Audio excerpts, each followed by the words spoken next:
We are ready. All right.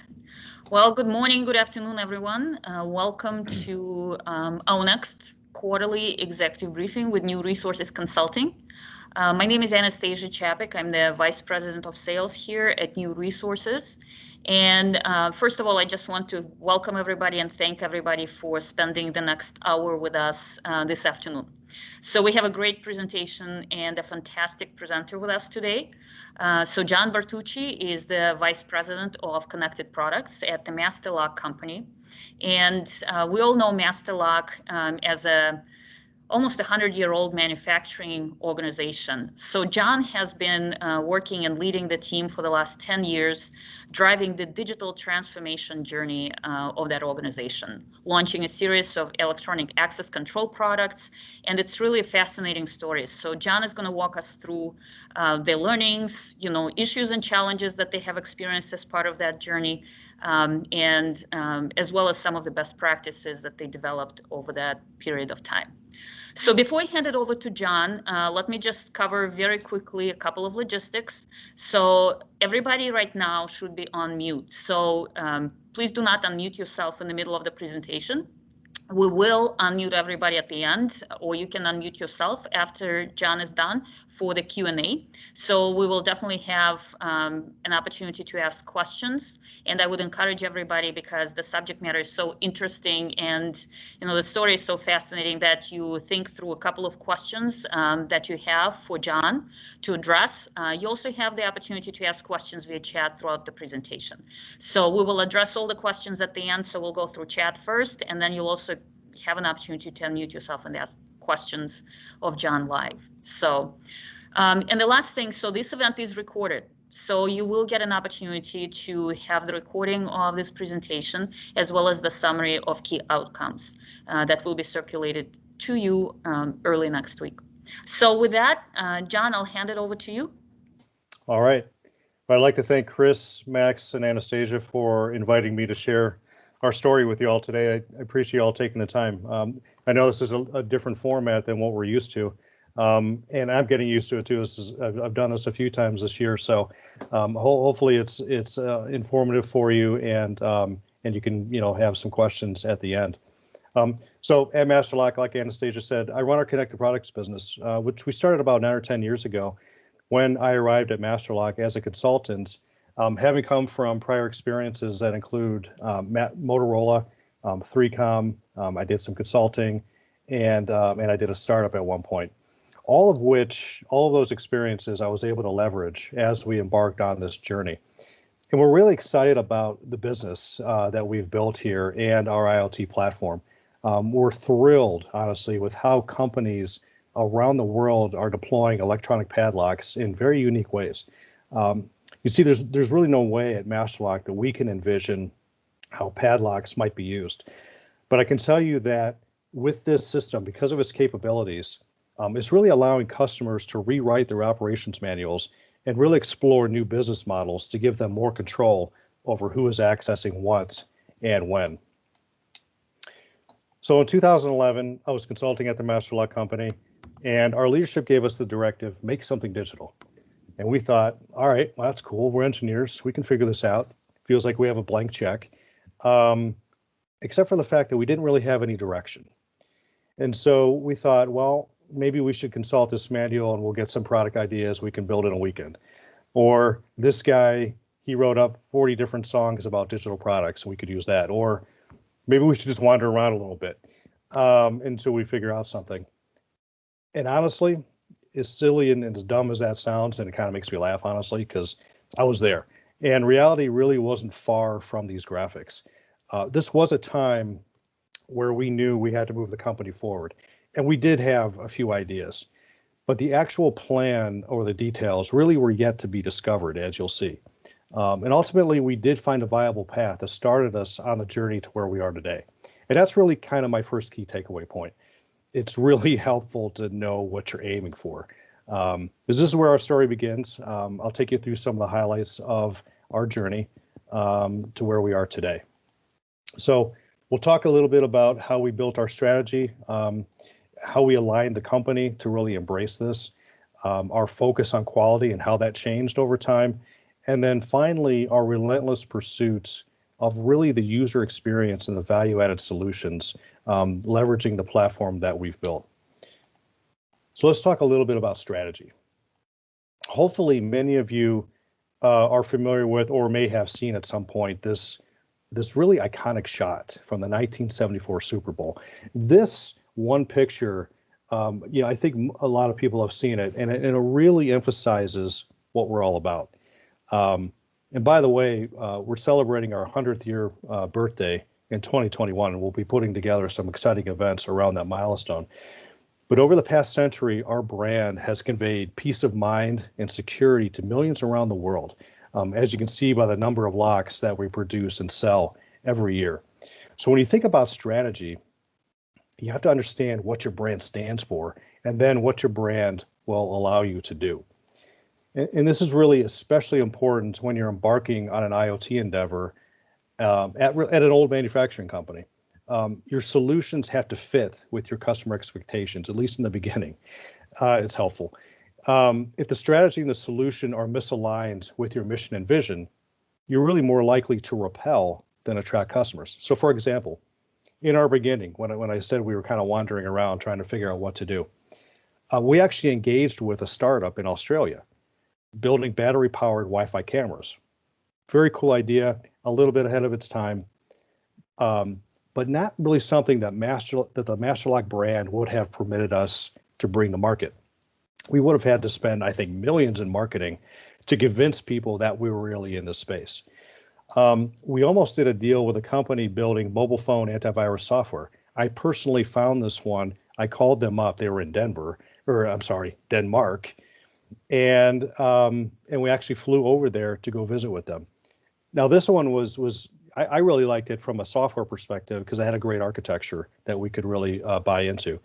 However, this one was even further out of our lane. We would never have been able to convince anyone in 2012 that we were actually in this business legitimately. So another one that kind of didn't make it. We also developed concepts for a really super kitchen sink encrypted data USB stick. Also great idea from an engineering perspective. When you start looking at the portfolio that SanDisk had in the USB space, there was no way we were ever going to compete with that. So none of these ultimately made it because they were simply too far from what MasterLock was known for at the time. We could barely convince ourselves that these were worthy business endeavors. As much as we liked them from an engineering perspective, if we couldn't convince ourselves, you can imagine how hard it would have been to try to convince our leadership that we should actually put money into this. So suffice it to say, we spent a lot of time exploring lots of different things. And by the way, I actually worked for a guy who every day was kind of a new adventure. He was a serial entrepreneur, so for him, this was just like being in a candy store. And so it was a little difficult to sort of wrap our head around where we were going. But when we finally did envision our digital system, we asked ourselves, what are we really trying to solve here? What should we do? For whom should we do it? And so we did a little research. And we asked customer service about the types of problems that they typically get called on a regular basis. So how many of you have ever lost your keys or forgotten a combination, right? Lots of us have. It's an irritant. How many of you have duplicated keys or given out a combination? And I've been to many telecom sites around the Midwest, and we'll get to why in a second. And it never failed that if I knew one combination, I knew that they would pretty much work in all the different telecom sites in that region. And you see these on the side of the road, or sometimes they're back in the woods. They're surrounded by a chain link fence, and you've got this daisy chain of padlocks that for different vendors to be able to go in. If you know one of those combinations, you pretty much can get into all of them. It's very similar with real estate, by the way. A little known fact that the lock boxes that are sitting on houses, if you know the combination to that lockbox, you pretty much know them all in that area, that region. And why is that? Well, because it's simply more convenient for administrators to remember one combination than it is to maintain a list of by site for each combination. So from a security perspective, duplicating keys and handing them out is a similar problem. These practices really create a vulnerability in your solution, and you're putting the asset you want to protect at risk. And in fact, you start to look at a lockbox or a padlock as really more of a deterrent, and you sort of forget about the fact that it's really a security mechanism, and you freely hand out combinations and create keys, and you never think about the combinations and numbers of people that actually have access that really shouldn't have access. One of the biggest reasons for companies moving toward digital keys really is the enormous cost every year to replace them. The country of Brazil, actually 2 years ago, announced that they're moving toward a keyless society because of the sheer cost of duplicating keys. That's pretty significant when you think about, you know, kind of mobilizing your entire country to really go more digital. So our solution that we're going to talk about in a second really centered on solving these use cases, and with the ability to securely provide digital keys so that lock owners could know who accessed the lock, when, and where. And this was really the genesis of our first real system launched in 2015 that was more in line with what MasterLock does. This was a system that we outsourced the software, but we built the padlocks internally, and this was really made for our retail customers. And I'll talk about this in a few slides from now. But I want to fast forward a little bit, a few years to 2018, where we launched our second generation solution, and then I'll walk back to show you how we got there. So MasterLock Vault Enterprise is a solution that we built from scratch in the cloud. And with this system, we give customers the ability to create their own accounts, add users, add locks, create distinct groups, all on their own without MasterLock assistance. So you can go out to masterlockvault.com today, and you can go create an account, and you'll be able to set up essentially your enterprise system all on your own. And this system provides unique digital keys, temporary codes, location information, audit trails, primary codes, and secondary codes. And as you can see here, this is representative of one of our customers that has actually set up a plumbing group separate from an electrical group, and actually have a few others in there as well, each of which having access to a different set of locks. This was actually one of our first beta customers, and who happened to be a very large, world-renowned medical facility. And here they've set up these unique groups to strictly control who has access to what parts of the facility in order to be able to maintain it. They've also set up an admin group who oversees the lock and user access permissions, and so they can move people in and out as needed to maintain the system. In a very similar way, another interesting example, the city of Tolleson, Arizona, they were having an issue managing their alleyways over the last several years. Anything from homeless folks settling in there to just ordinary citizens coming by and just kind of dumping garbage. And they finally decided we got to clean this up. And so they looked at different ways of doing it. And they hit upon a solution that was going to be acceptable from an appearance perspective in the city, as well as maintaining security as well. Unbeknownst to us, they actually incorporated our system into their solution. They won an award earlier this year for their management of their city. We got to share the stage with them, and I got to talk a little bit about our system and how it helped them solve their issues. So that was really kind of cool to see a very unique way of incorporating our system into a problem that they had and they needed to solve. So this system is really meant to manage many locks, many users, and many digital keys. Every person that has access to a lock gets their own unique digital key, and that key changes on a regular basis to ensure high security in terms of the system. And this is really a tie back to our brand. We're known as a peace of mind wherever you are security company, and our digital solutions need to be rock solid. While everyone else kind of jumped into the IoT fray in 2014, placing communication with each other's devices as a top priority to rush into the market, we took a step back. We kind of just thought about, first of all, who we are, again, maintaining a grounding with our strategy and who we are as a company. But then we thought about what are we doing here in the IoT? Well, you've got a cloud component, you've got a mobile app component, you've got a device component, you've got firmware. How do we secure all of this? And so we set about, and we spent, I would say, several months working through a number of different ways of how to secure the system, all of which allowed us to really start building a very strong patent portfolio. And this is a patented methodology that we have within our everything secure, all of our data, both at rest and in transit.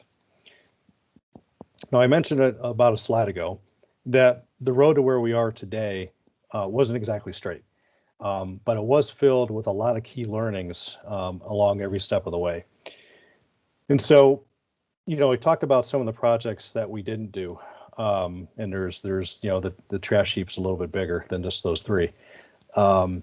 But aside from projects that we discarded, this is really the path to where we got to today. So in the period of 2012 to 2016, we were heavily invested in building a highly secure online access control for a major telecom provider. Why did we get into that?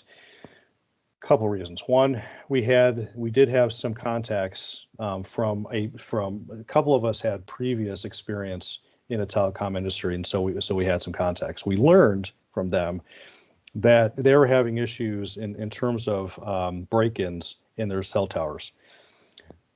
They had an incumbent supplier that they were going to fire because their system wasn't working. So they put this out to bid. We happened to be a brand name, and so we were able to get our, kind of force our way to some degree into that conversation. We went up against UTC Supra, which was a big name at the time, and Cisco. We were selling them in the beginning a very, we were basically leveraging somebody else's product design out of Israel. And they had a really unique locking mechanism using kind of this unique pulsating code to unlock the mechanism on the inside of a door. So the telecom provider customer, they liked it, but then we were on a call with them in September 2011. I remember this vividly because it was a real turning point. They liked what we were going to do. They wanted to use that really more as a backup solution, as it turns out. They asked us, can you do this online?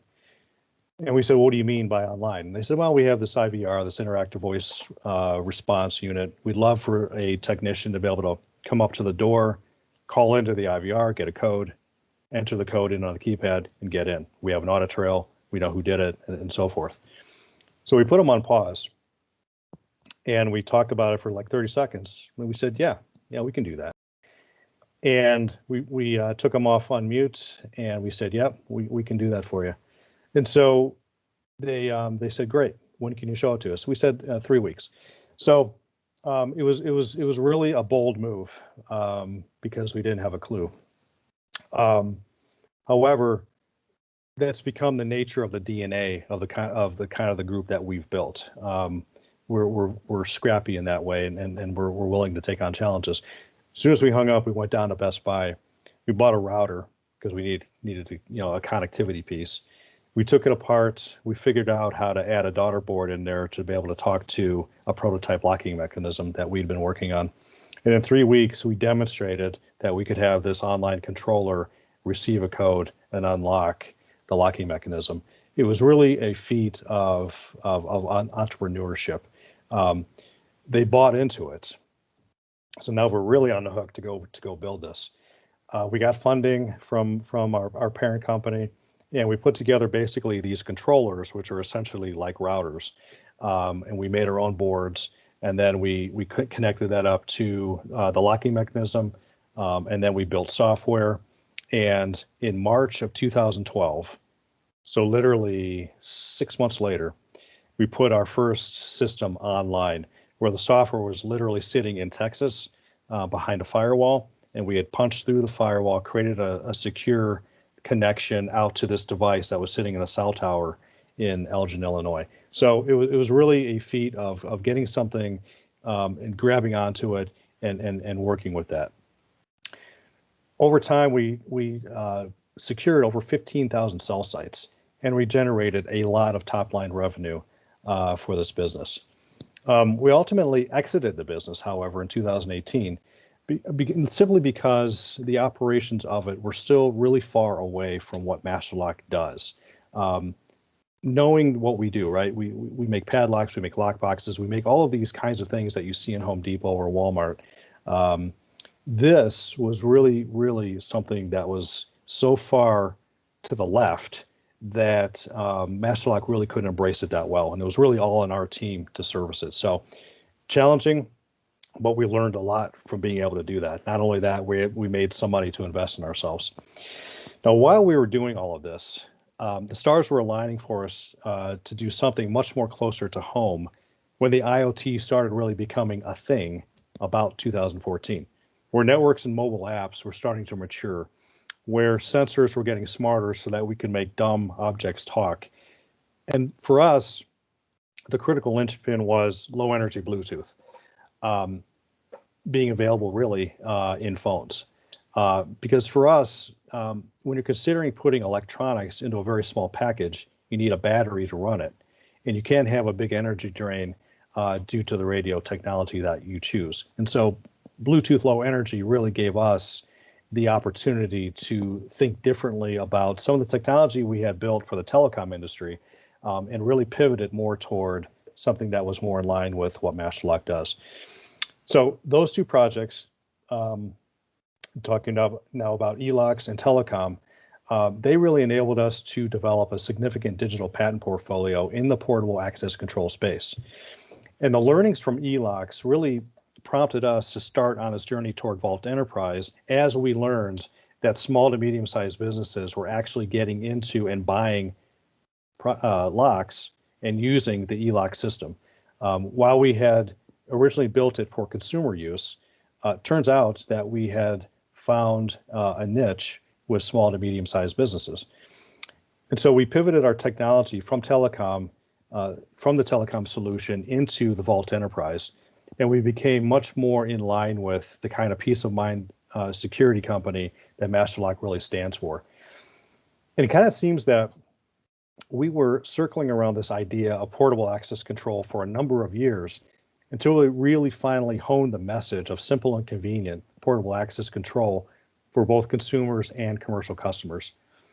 Now, I suppose we always had an inkling that we should head in this direction with electronic locks, but because it was obvious, right? But the technology really wasn't quite available in the beginning. And so our telecom foray really gave us something viable to work on. It solved a real need, and we made money doing it. Now, as you can see along the timeline here, we launched Vault Enterprise, which we just talked about, and then we launched Vault Home in 2020. And this is where we really achieved synergy on our platform with the launch of Vault Home, which is really now the replacement of the original outsourced system, e-locks, that we launched in 2015. And with this launch, we really achieved more of a sustainable, scalable portfolio of solutions for our consumer and our commercial customers, leveraging the same technology footprint. And this is a really important point. The cloud can grow really big, really fast, and get really expensive if you're not careful. It's really critical to optimize your architecture to get the most out of it on a very small footprint and only grow as the system needs and load dictate. I think a lot of folks get caught up in the idea of putting something into the cloud and then they're done. The reality is that the technology is constantly changing, and so it's incumbent upon you to really understand those technology trends and be able to take advantage of them. Otherwise, you will spend a lot of money in the cloud, and the business that you're trying to really launch will never get out of the red. So both systems really do the same thing in a way. They do digital keys, temporary codes, guest access, location information, audit trails, and things like that. But our enterprise system is much more advanced, and it will continue to grow the feature set as commercial customer needs kind of indicate. And this is an area where we're spending a lot of time because in the commercial space, things are changing rapidly in terms of how they're managing their businesses. One of the interesting things that we've learned, which really gets us excited, is that there really are many different reasons for deploying a portable access control. One example I show here is a tanker truck. And one customer is looking at being able to restrict access to the driver of the truck. He can only have access to the specific lock that controls a container where that chemical is supposed to go into. And in that way, you think about all the different drivers of trucks that have different chemicals in them, and they only have access to that one lock for the right container where that chemical goes into. It's less about a physical security thing. It's really more about a life safety thing, or a hazard safety thing. So it's quite interesting to think about being able to give or revoke access from a person to a single lock and manage what you're doing much better in your business and have much more control over that. In another case, rental outfits are looking at really how to use the system without having to staff stores after hours. So think about rural, pick one, U-Haul. In some areas of the country, they might close at 5 o'clock because it simply doesn't make sense for them to be able to staff beyond that. And then every now and then you get this trickle of people that want something after 5 o'clock. Well, here, and I'm not saying that they're doing this, but as an example, they could have a reservation system where you could reserve a truck, get a digital key because you've paid for it now, go to the lockbox, enter in the key, get the key for the truck, and take it. So it's a different kind of business model that a lot of these different rental outfits are thinking about. Real estate. They're using the benefits of electronic lockboxes increasingly to study the data. And so, knowing how long showings were or how often showings are happening gives them a lot of interesting data to be able to work on for different features that they're offering. So this concept of data is really one of the key tenets of the IoT that I think gets lost sometimes in the excitement of the solution. And I think whereas we all tend to get excited about all the things that can now talk and stuff, sometimes we forget the idea that the reason they're talking is so that we can collect data and actually do something about that and do something with it, something that's interesting. And so the things that I think about are what's happening on the internet these days, right? And we can see that there's millions and millions and millions of things happening. But we also know now that every minute there's 4.5 lock openings happening. Now I get it. This is not in the same, we're not at the same scale as some of these bigger folks, but we'll get there one day, hopefully. As the system grows, as the commercial system grows, more and more locks are going to be used. And it's exciting for us because we've been in business for just about a century. And it's really just been in the past few years since we launched the first system that we're learning how locks are interacted with. That's really the power of the IoT. So as a simple example, knowing this information informs us on how to plan for power management.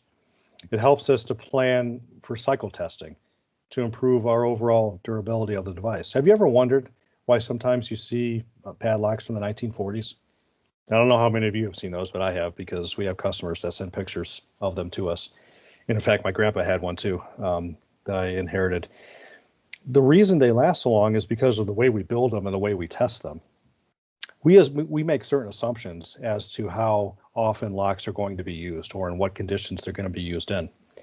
And now that we have the data that we've been collecting on the electronic system, it's no wonder that they last for decades, because we test them and we make them to last for decades relative to the kind of usage that they actually get. So this helps us. This helps us a lot in terms of our engineering and understanding and what we might do for future customers. More recently, we've been starting to analyze usage by service industry. So when you sign up for a Master Lock Vault Enterprise account, you select what service industry that you're in. And we're starting to understand and look at the different kinds of lock usage that we see by industry. And we can't see it by individual, everything's obfuscated. But by industry, we can see the patterns of where lock usage happens throughout the day and throughout the week, throughout the month, and at different parts of the year. All very interesting for us as we think about designing more comprehensive solutions based on the industry type. So, we've been talking about building the solution, and honestly, that's really just part of the story.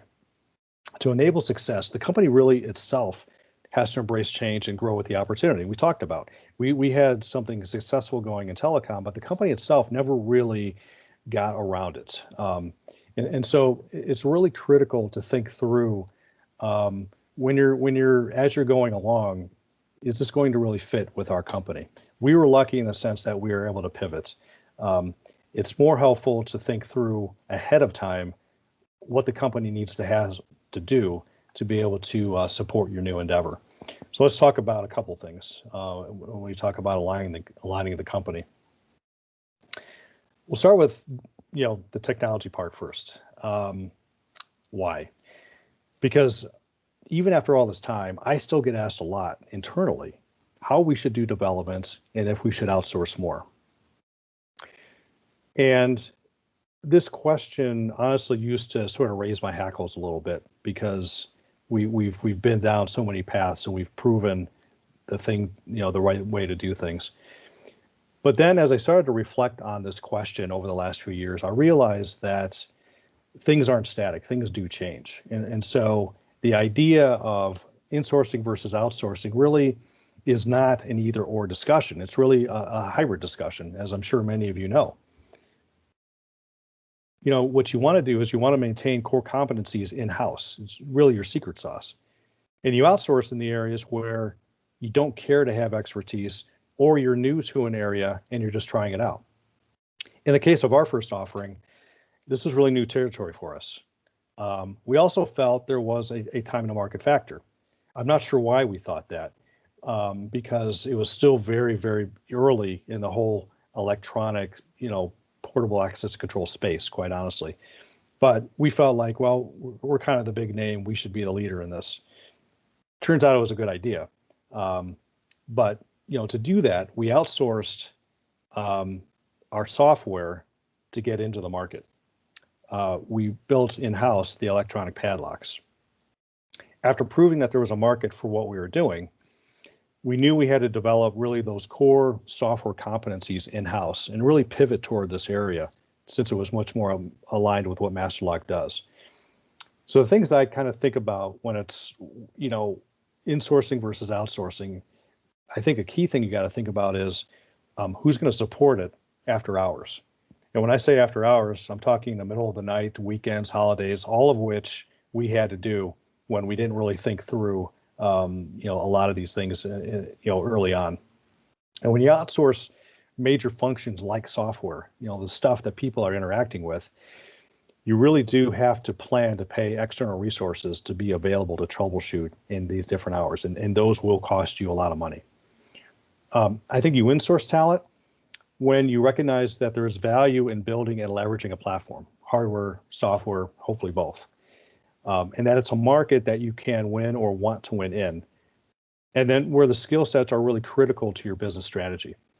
This approach, I think, really helps you to develop key talent, kind of your core group, and continue innovating while augmenting when necessary with outsourced talent when you need certain capabilities, but not on an ongoing basis, or if you simply need to add bench strength in a period of heavier development. So as an example, when we launched Vault Enterprise in 2018, the very first thing I did was I asked for capital going into 2019 to bring in an expert on database technology. We were looking at a brand new database technology that had been around only for a couple years. We felt like it was going to be, the thing that we needed to add to the system because of its scalability capabilities. So I got the funding, I brought the expert in, our team learned, we incorporated it, and now we have a system that's far more scalable than we would have been able to do otherwise. So that's the value, I think, of outsourcing. When you bring in an expert, your team learns, and then they can take it from there. But every company is going to be different, honestly. And each approach is going to have its pros and cons depending on where you are in your stage of development. I think the key here is really to understand and be able to answer the innovation, support, and maintenance questions before embarking on one path or the other. So when I think about what I need to build, I think about how close am I to the product?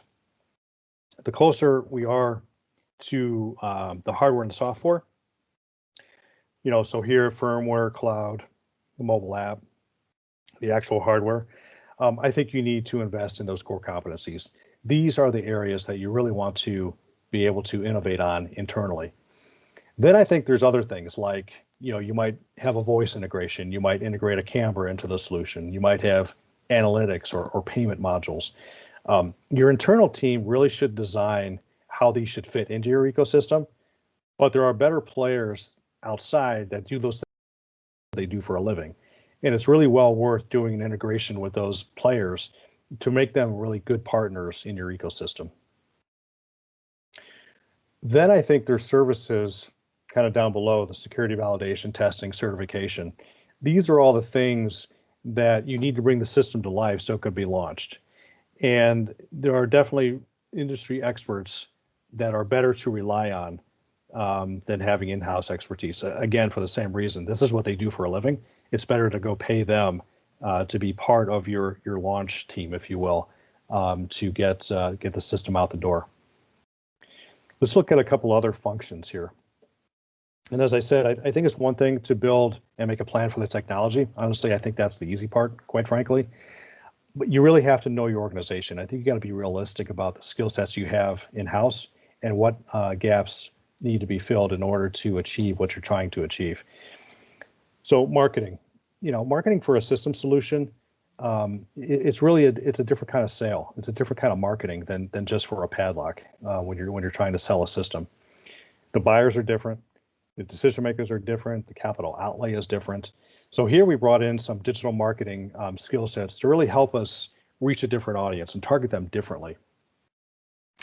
This is really, it's an ongoing learning process to find the right formula and the right mix to engage either existing customers and hopefully new customers. Now, we just recently made a change in August where we started putting more effort into targeted Facebook ads to specific industries and pulling back on PPC, pay-per-click. We felt like by doing that, we got a lot better customer engagement where we actually started a conversation online with various customers. And it was very interesting to hear their feedback on the industry and who the players were. We feel like we started to get to real customer engagement with the exact audience that we wanted. So that was a good move for us to make that change. And we're going to continue to monitor how we do there, and we'll be prepared to make other changes when we need to. Now, in the sales force, this was a real big learning for us because it's really highly likely that new skill sets will be required to be brought in that are familiar with system-oriented sales techniques. The reality is that you're going to have to hunt and create new markets for new customers. And a traditional sales force that really knows how to manage through distribution partners, they typically are not hunters as well. Hopefully there are, but we found that we actually needed to upgrade some skills a little bit because the benefits conversation, the decision makers, again, they're different. They're investing now when you're looking at investing in a system, they're investing in you, they're investing in your technology, they're investing in your roadmap. They want to know where you're going. If they're going to make this investment with this different kind of lock or this kind of system now, they want to know more about it. And it's really quite a much more of a in-depth conversation. Customer service, like the Salesforce, these folks have direct contact with actual customers. So part of the transformation here is to bring in people with system-level computer-based skills that have a basic understanding of technology and can do some basic troubleshooting. It's one thing to handle calls about lost keys and combinations. It's quite another to be able to handle app download issues or smartphone settings or why my app is not connecting with my lock. All of these things started popping up and we had to have people that could answer those questions. So we found folks with some technology skills, coming from more technology-based call centers. We added them to the group. And then we took additional folks that were already in our call center who showed some excitement and enthusiasm about wanting to learn. We added them to the group. And then we created appropriate escalation paths back to the technical team so that if needed, we could jump in and help out as well. A couple more, manufacturing. Here, we recognized that what we were doing was quite different from just a mechanical padlock. So we actually set up new lines and we prototyped them in our headquarters before moving into our manufacturing facilities. We set up incubator lines in our Oak Creek office. We mapped out the manufacturing flow, and then we had our manufacturing engineers come up from the plant to tweak the lines relative to their expertise and how manufacturing really works. This was an extremely important part of the process because creating an electronic padlock has a few more steps than its mechanical cousin. So, and again, this really speaks to the importance of cross-functional engagement to make this proposition a success. Our supply chain and demand analyst group, they had to learn how to work with chip suppliers and to forecast demand and help us determine when we should order more relative to long lead times with electronics. This is a really tricky game of forecasting relative to a new startup business. We still don't have this quite right because whereas the rest of the master lock business is fairly stable and predictable, this business is very up and down, very spiky. You don't know when you're going to get that big order or when things are going to flatten out. And so we're learning some of the triggers that help us to help manage this business on a monthly basis. We talk about what's coming in, what's happening, what's in inventory, how much time do we have before we should make that order so we have the products in on the right time. So very, very tricky balancing act that we're doing here. My key takeaway point in this alignment section is that you have to critically understand the skill set gaps in your company and how you plan to mitigate them long before you launch. Now, we actually set up work streams a year in advance of the enterprise launch, so back in 2017, for every functional area to map out what the needs were going to be, what the skill set gaps were, and then how we were going to mitigate them, either with internal people or bringing on additional people for that launch. So I'll turn now a little bit to focus on quality.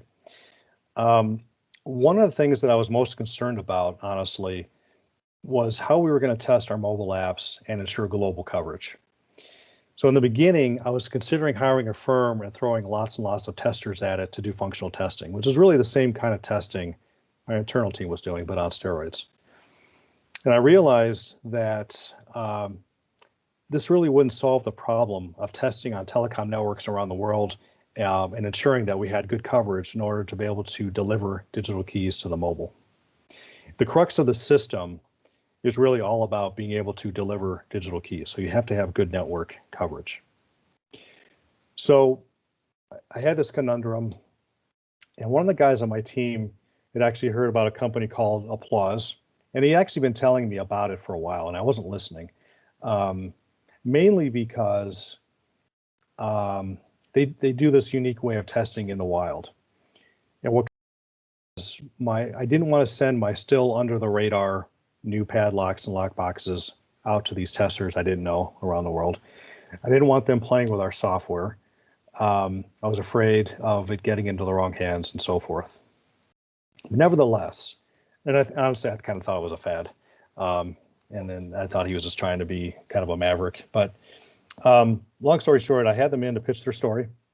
And I realized that this exploratory testing was really different than typical scripted testing. What really got me interested here was understanding that exploratory testing really treats the system as a consumer would, because they're just getting it out of the box. They don't know anything about the system, right? They're just getting this lock, they're unpackaging it, and they're starting to use the system. And they're going to find the strange and quirky bugs that make the system weak and vulnerable and, quite frankly, look dumb. And it dawned on me that scripted tests are really great for functional verification of what you built, but they really fall far short of what an actual user does with a product. And I really felt like this was going to be a real game changer for us. And so we got them set up. And my first excitement here was the fact that we got this done in like less than 2 months. We literally had testers around the world testing our stuff. It was very easy to get them set up and get them the products and get them going. And so with that, they were just testing all kinds of stuff that we would have otherwise not been able to do. Many different phone platforms. So we didn't specify. whatever phone you had, whatever operating system, whatever version you had, start testing the system. Let us know how it goes. Different country languages, different networks, different browsers. All of that was really great feedback to our internal functional testing that we were doing. Now, the really interesting part for us was this whole idea of a customer experience continuum, from receiving the lock to unpackaging it, to downloading the app, to registering the lock, activating it, to calling customer service if needed. The testers were literally jotting down notes of their experience. And this was really interesting to us because it really opened up to our eyes for the very first time. The entire customer experience journey was not just about the devices or the software, it's about the entire experience.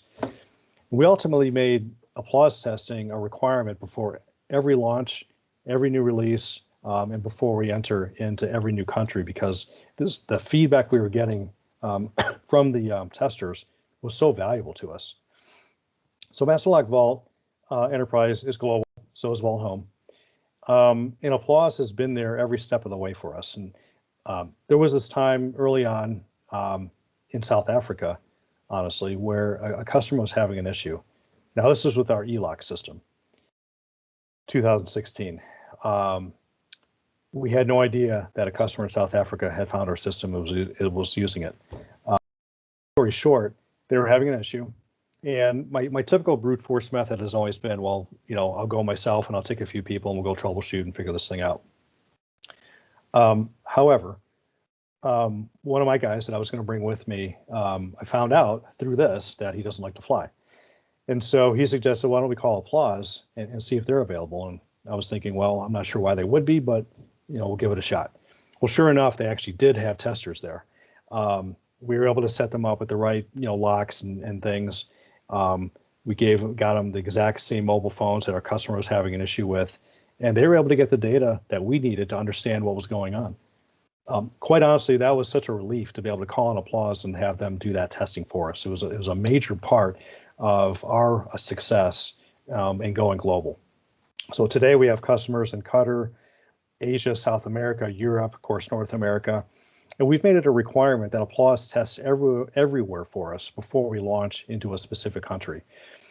This has been a very, very good partnership. This has been practice for us, so that we know that when we go into a new country, the system's going to work as we expect it to work.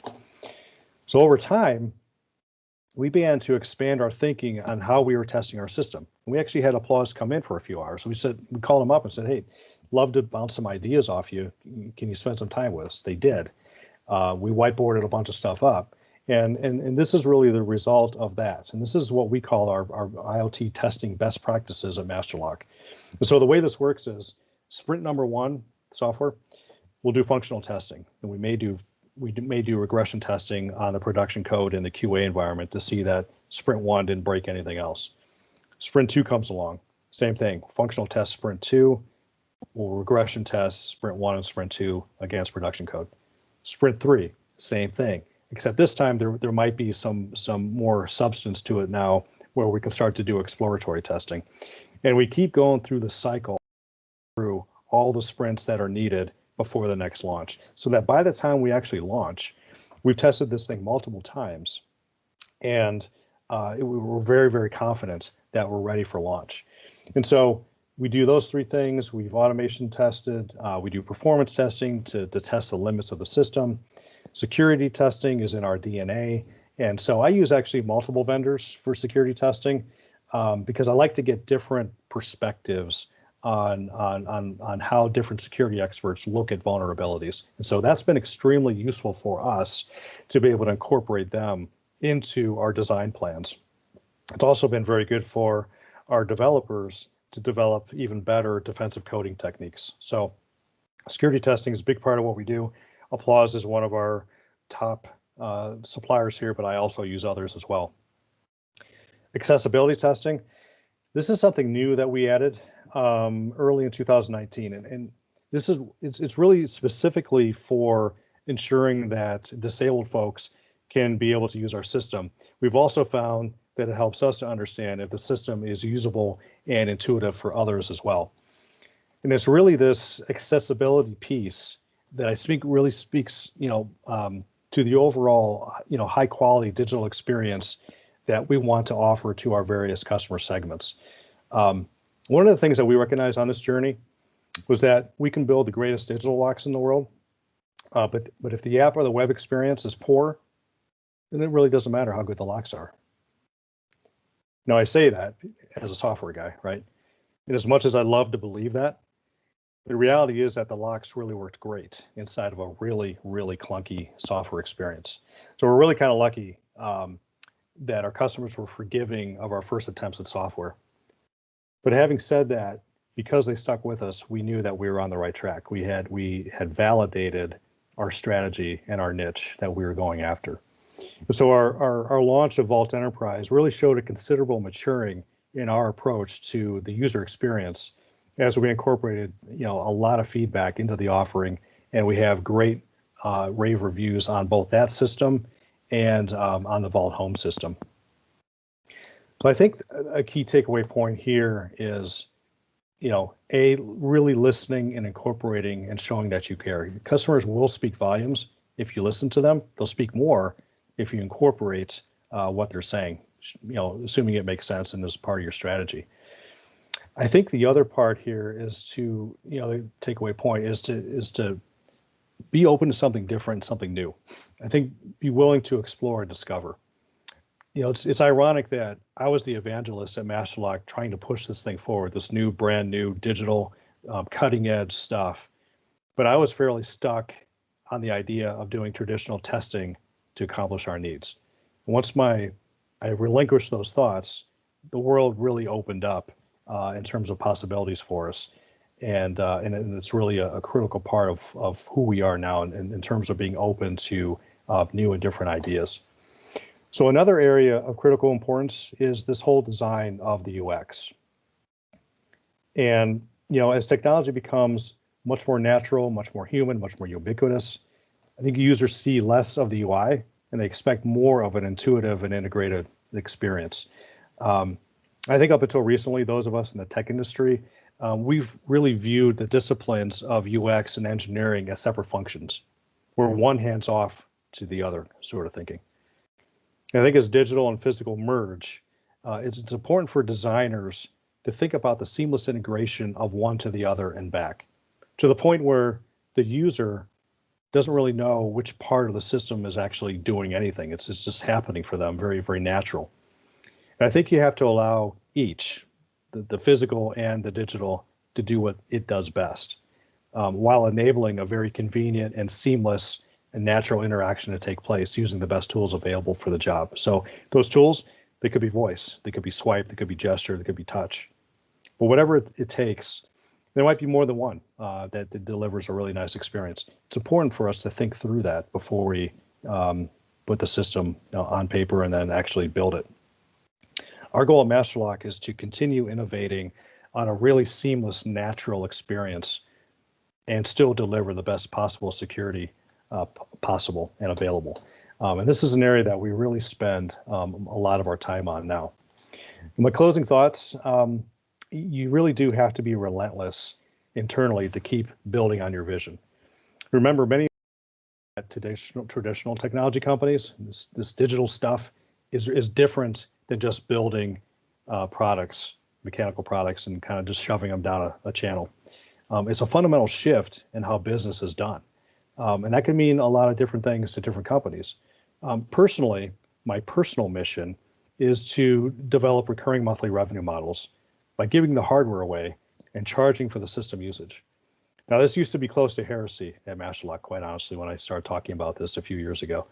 But minds are opening up on it. Why is that?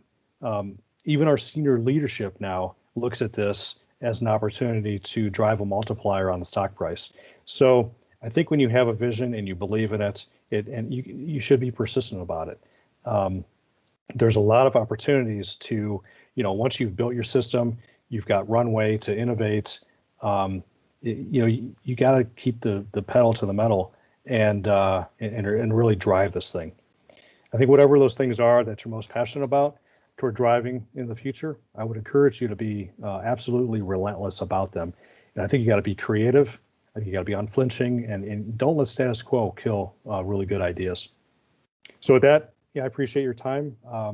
Grateful for the opportunity today, and hopefully we have time for a little bit of questions. Thank you, John, very much for sharing with us a great overview of your insights and learnings. I know digital transformation is top of mind for many organizations, so we have about 5 minutes left before the end of the hour, so I would like to give the audience an opportunity to ask questions. So if you have a question, so please unmute yourself, because I think the audience is still muted. So you can unmute yourself and ask John the question, or you can also type in your question into chat. So, and I see there is one question, so if you can please unmute, introduce yourself, and ask a question. Yeah, maybe that was me, Anastasia. I raised my hand. Okay, all right, great. Hi, Ken. Yeah, this is Ken Garfinkel from Rowan. Thanks, John. It was a great presentation. You guys have gone through a great journey. Thanks, Ken. You mentioned that you did all the hardware development in-house. Mm-hmm. So I assume that all the firmware was built in-house as well? Yes. Okay. So we've actually, yep, go ahead. Go ahead. Well, I was going to say, we've actually gone back and forth on that. We initially started out doing it in-house. Then we outsourced it for a while, and we have a really great partner in that. So they're still part of us. But then I've recently brought back firmware in-house. So it's kind of ebbed and flowed over the years. Okay, and then you mentioned, like, when you started on this journey, it was Bluetooth, like well-powered Bluetooth. I assume it's Wi-Fi now. Did I understand that right? It's not Wi-Fi. It's still Bluetooth. It's all Bluetooth, huh? It's all Bluetooth, yeah. How are you pushing out firmware updates? Is all through the app? Yeah. Okay, so none of it's through the cloud. Everything, the cloud updates the app, and the app updates the device? That's right. Interesting. Okay. Yeah. It was part of the security methodology that we originally put together, and we knew that we couldn't launch without the ability to do firmware updates. So, so this area, honestly, it took a lot of time to get it right. But yeah, happy to talk more on that. Somebody can't, and I apologize, maybe I'm not understanding right. Does that mean somebody can't unlock this lock if they're not nearby? They so the digital key actually gets transmitted via Bluetooth from the app to the device. So you have to be within range of it. Yes. Gotcha. Okay, I understand. Yep. And then one last question. You did all the firmware development internally. Did you do all the security modeling and creation internally as well? Because I mean, that's a pretty unique skill. If you did it internally, you had to probably find some pretty unique people. We found some unique people. Yes. Wow. Yeah. Awesome. It's been we spent a lot of time thinking through the sort of folks we need to hire. We happen to get lucky, honestly, in terms of our ability to attract just the right people at the right time. Thanks, John. Thanks again for the presentation. You bet. Thanks, Ken. We have another question from Claude. Claude, please go ahead. Yeah, great presentation. Really enjoyed it. Hi, everyone. Thank you. I'm Claude. I had a question about integration and standardization, because that's something that we have seen every time there is new technologies going on. And I've always been in roles where I was focused on integrating systems that are not necessarily designed to talk to one another. So I understand the aspect of intellectual property, and you don't necessarily want to share a lot of the stuff that you invented or created at Masterlock. But at the same time, do you see like a push in the industry for more standardization around this kind of solution? Well, we thought about that before we actually even started building, create a one line of code for enterprise. We built a software development kit that specifically isolates the specific kinds of commands that could talk. Our idea being that once we do this, either everyone has to buy into the Masterlock Vault system and use Masterlock Vault, or could we expand our market opportunities by allowing others who have solutions that need to incorporate locks actually talk to our locks, and thereby us being able to sell more locks. We opted for that, and so we created an SDK that essentially enables some standardization in the respective of these other companies being able to incorporate it into their solution, get the unique digital keys from our system, but through their system, and be able to talk to the lock. Hopefully that answers the question. Yeah. Thank you so much. Thank you. Yes. All right, we have one more question via chat. So, and the question comes from Beth Holmgren, and the question is, what primary industries does Masterlock focus their marketing and development? What industries have the highest demand for Masterlock products? Yeah, it's a great, really,